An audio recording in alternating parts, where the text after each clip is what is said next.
Meeting y'omukolo mulabi ku kye bayita ssente obeera eyo ng'ekyaba bimazo ssente toziraba waliwo obeerawo ng'obwavu kuluma n'ogwako w'oyitira n'olaba abantu abalina ssente n'ogamba kakati nze nabaaki akati ngenda kubayisaamu okulaba abantu engeri gye beeyamamu ssente n'awaayo omugagga Tonny mutabuzi wa langi n'ebirala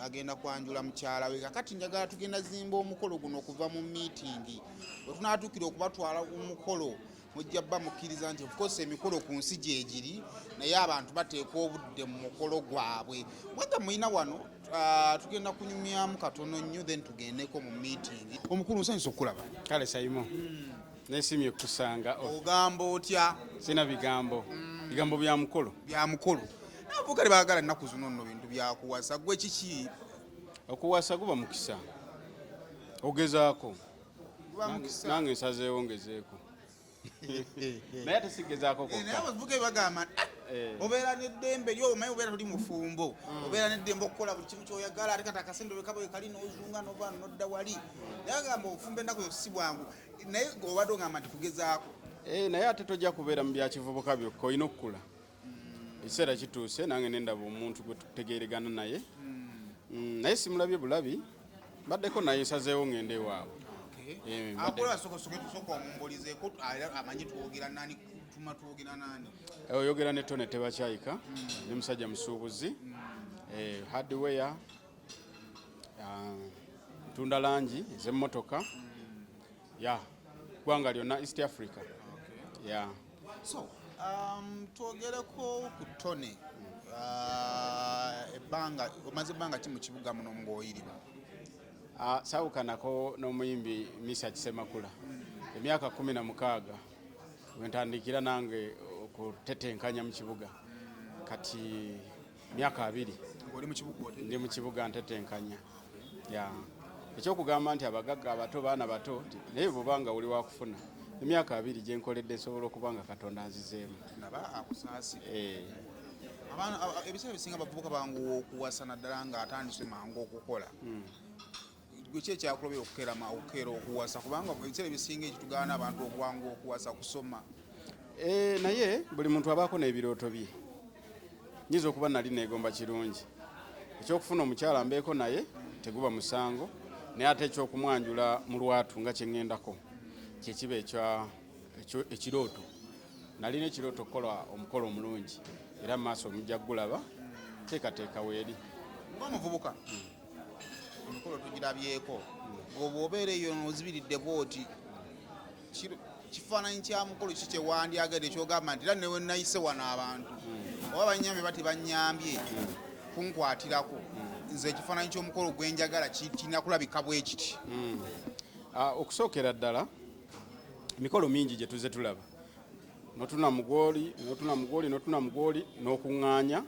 naawe ofunemu ekirungi kati ekimu ku byenjawulo ebigenda okufuula omukolo gwange ogw'enjawulo abantu nabayise miitingi emu kubanga omukolo tegukolebwa muntu omu ekyampisiza abantu kubanga balina okumpereka sobola genda bwomu kyokka n'obuyambi bwe bampadde sente ze basonze nakyo kikulu naye lwaki miitingi ebaddeemu kibeere ekyenjawulo abala bakola miitingi ezisukka etaano emu si lwakuba nti nno amanyi ekituyisa miitingi ennyingi si lwakuba nti nno tulina obudde bungi ensonga ebeera wano ne twongeramu kakati ekikuyiseemu kitegeeza nti nno si wabi nnyo anka oba oli kiriya si wabi nnyo yensonga lwaki nabayise miitingi emu ekiseeza ne lutadda ku lwakutaano wano tolina kyotugamba sina kye mbagamba mulindirire biddako olugendo luli lutya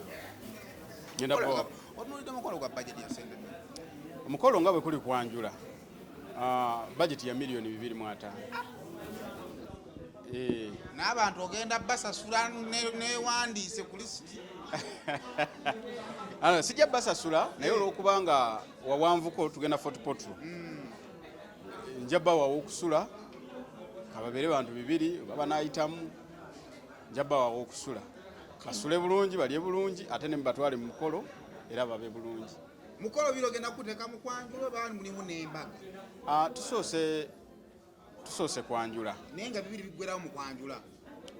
Siri musiraamu, abasiraamu batera obimalira ku buko. Kye ngamba nti ebibiri aso okwanjula kuggwa. Okwanjula kujja kutwala ssente ziwera miliyoni 2 n'okusinga. Ebisinga mujja biraba kubanga bitegekeddwa.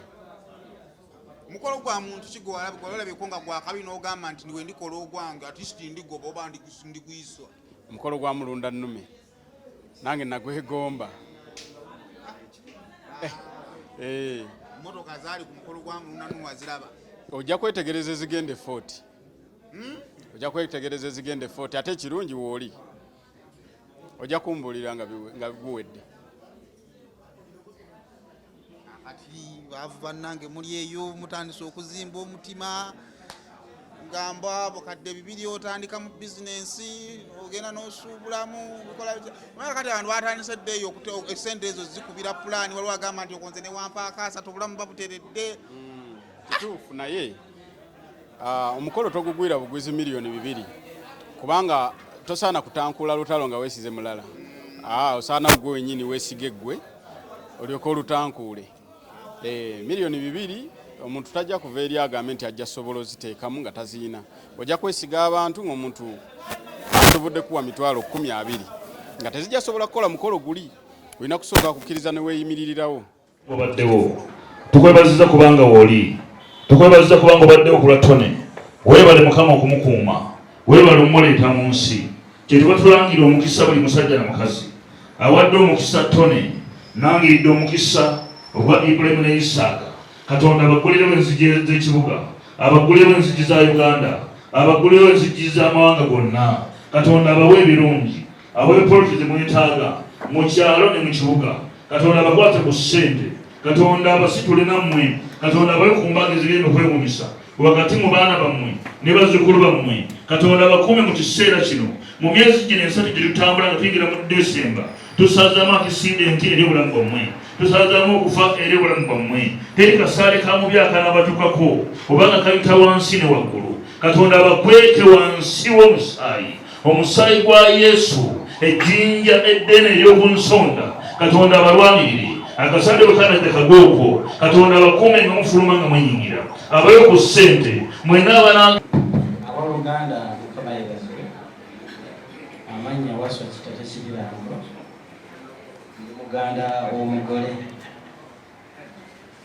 Nali mu lukiiko luno oluwedde enneeyama miliyoni 2 nensasulako miliyoni 1 naye oluvannyuma ne miitingi omugole nensanga ng'atidde nnyo ng'ayagala biva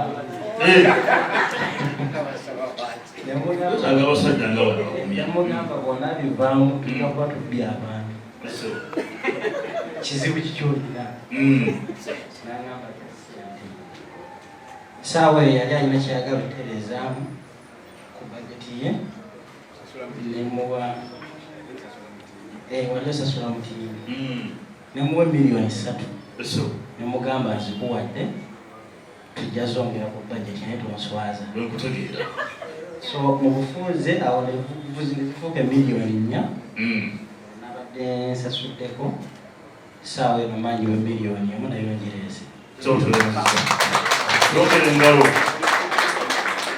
Kugumya mukulu Tonny nti fenga abantu botambudde nabo otusizeemu era tukoze obulungi.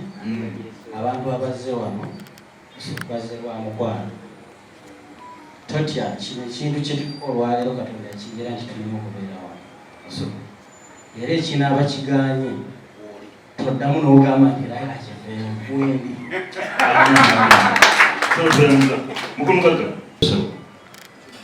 neeyama kamu 2 badde ndeeseko 6.